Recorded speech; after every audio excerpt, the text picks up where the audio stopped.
भारत में आईफोन लेने के लिए आपके पास दो में से एक चीज़ होनी चाहिए, या तो खूब सारा पैसा या फिर एक स्पेयर किडनी। ऐसा इसलिए क्योंकि हमारे यहाँ आईफोन काफ़ी एक्सपेंसिव है। इनफैक्ट अगर हम यूएस से कंपेयर करें तो भारत में आईफोन का प्राइस 30 to 60% तक ज़्यादा है। Crazy right? ऐसा लगता है जैसे किसी ने अपने मन से कुछ भी प्राइस चिपका दिया हो। लेकिन एक्चुअली इस बड़े हाइक के पीछे कुछ बड़े रीजंस भी हैं। हेलो दोस्तों, I am Priya and you are watching the Jugaadu Indian. जब भी कोई नया आईफोन भारत में लॉन्च होता है, iPhone fans go through mixed emotions.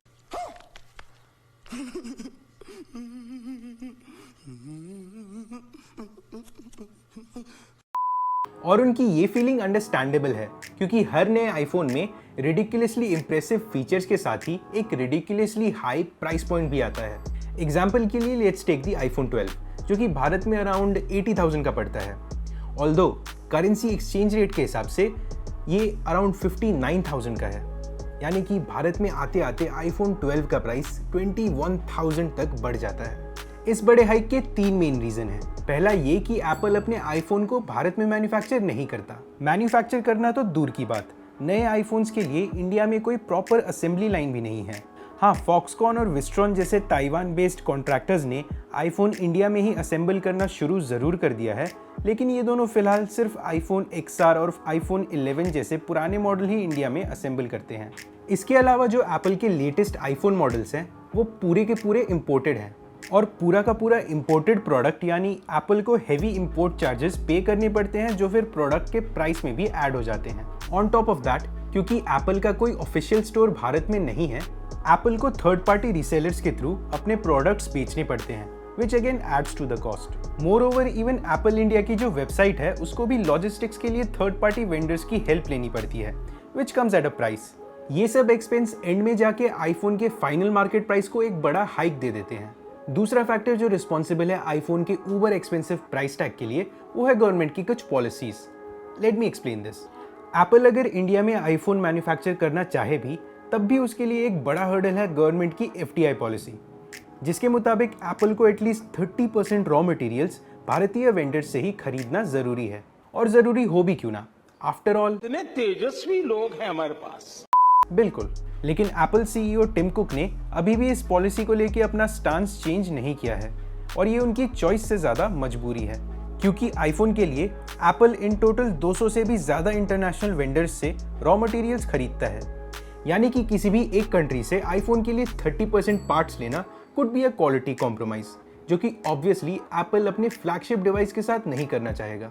In fact world का लार्जेस्ट आईफोन प्रोड्यूसर फॉक्सकॉन भी सिर्फ चंद कुछ पार्ट्स स्क्रैच से मैन्युफैक्चर करता है, बाकी सब उसको भी एप्पल दुनिया भर से इंपोर्ट करा के प्रोवाइड करता है ताकि वो एक मार्केट रेडी आईफोन असेंबल कर सके। एक और फैक्टर जो आईफोन की स्काई हाई वैल्यू के लिए रिस्पॉन्सिबल है वो है करेंसी एक्सचेंज रेट। और ये काफ़ी स्ट्रेट फॉरवर्ड रीज़न है क्योंकि USD के कंपैरिजन में INR काफ़ी टाइम से नीचे गिर रहा है। 2004 तक $1 अराउंड 43 रुपीज़ के बराबर हुआ करता था, लेकिन तब से रुपये की वैल्यू काफ़ी कम हो गई है और अब $1 का मतलब है अराउंड 73 रुपीज़। करेंसी वैल्यू में इस गिरावट की वजह से भी आईफोन इंडिया में काफ़ी महंगे हैं when compare to other places जैसे जापान और मिडिल ईस्ट। फन फैक्ट, अगर आप दिल्ली से दुबई राउंड ट्रिप बुक करके वहाँ से आईफोन 12 प्रो खरीद के आओगे तब भी आपका खर्चा इंडिया में आईफोन 12 प्रो खरीदने से कम ही होगा। इनफैक्ट आपके काफ़ी पैसे बचेंगे भी। तो ये सारे फैक्टर्स आईफोन के प्राइस को हेवीली इम्पैक्ट करते हैं, लेकिन क्या इसका मतलब है कि आईफोन इंडिया में हमेशा महंगा ही मिलेगा? बिल्कुल नहीं। एप्पल भारत में अपनी जगह बनाने के लिए काफ़ी सीरियस है, क्योंकि जहां दुनिया भर में स्मार्टफोन मार्केट स्लो डाउन कर गया है, भारत में ये अभी भी काफ़ी तेज़ी से ग्रो कर रहा है। और फिलहाल एप्पल के पास इस बूमिंग मार्केट का 2% से भी कम हिस्सा है, जिसे वो ऑब्वियसली जल्द ही बढ़ाना चाहता है। और जहां चाह वहां राह, क्योंकि कुछ टाइम पहले ही गवर्नमेंट ने एप्पल जैसी कंपनीज की मदद करने के लिए FDI का जो 30% मटेरियल डोमेस्टिकली खरीदने का रूल है उसमें एक हल्का सा ट्वीक कर दिया था, और अब एक्सपोर्टेड मटेरियल भी उस 30% रिक्वायरमेंट में काउंट होगा। यानी कि एप्पल कुछ मटेरियल सोर्स करके बाकी अपने फॉरेन वेयर हाउसेज में एक्सपोर्ट कर सकता है, और तब भी वो FDI की पॉलिसी के अकॉर्डिंग वैलिड होगा। इसी के बीच अब रिपोर्ट्स आई हैं कि आईफोन 12 का इंडिया में मास प्रोडक्शन शुरू हो सकता है आने वाले कुछ महीनों में। That's a great news. लेकिन जहाँ तक हम एप्पल को जानते हैं, एप्पल रेवेन्यू के मामले में थोड़ा ग्रीडी है, और सोर्सेज की माने तो 500% तक प्रॉफिट मार्जिन अपने लिए रखता है। तो भारतीय कस्टमर्स आने वाले टाइम में आईफोन के प्राइसेस में ड्रॉप एक्सपेक्ट कर सकते हैं, लेकिन ये ड्रॉप किस हद तक होगा ये पूरा एप्पल पे डिपेंड करता है।